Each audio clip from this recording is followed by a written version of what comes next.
A new group of COVID-19 variants is sweeping across the country. The new variants, nicknamed FLiRT, are the new dominant strains in the U.S., according to the CDC. Joining us this morning to talk more about this new variant is Dr. Carlos Zambrano, infectious disease specialist at Loretto Hospital. Doctor, thanks for being with us. Some of the prior strains were deemed more infectious than previous strains. What can you tell us about this particular strain? Hi, good morning. Yeah, it seems to me that this new family of viruses called FLiRT are variants from the Omicron variant, and they seem to be a little more infectious than the previous ones. They always try to avoid immunity and have some changes in the spike protein that makes them more transmissible. Now, we know that a lot of people are now, taking their yearly COVID-19 vaccination. So what is the latest, vaccinations? How is that impacting this latest virus? Actually, the vaccination is the best protection against COVID, and it is possible that these new variants are going to be covered by the vaccine because they are coming from the Omicron variant. The CDC is recommending everybody 65 and older to get vaccinated, 2 doses. The second one 4 months after the first one.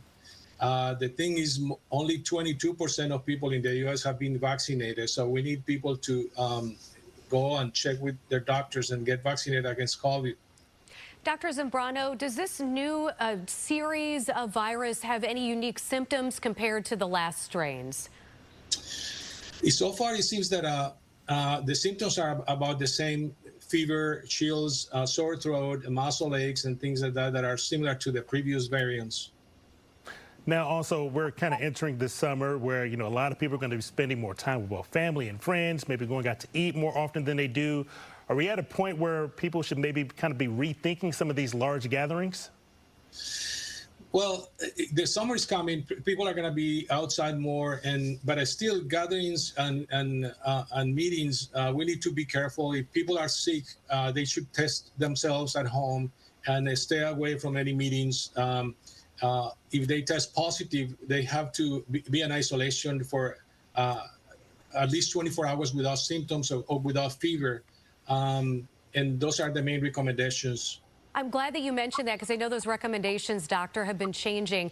Let's talk about the evolution of this virus. What do doctors foresee in the future? Will it become less transmissible, maybe less potent? What are you seeing?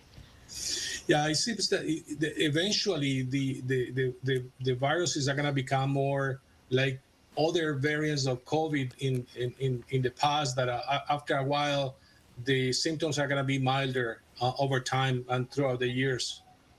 Well, Dr. Zambrano, thanks so much for this update this morning, and we really appreciate your time. Thank you very much.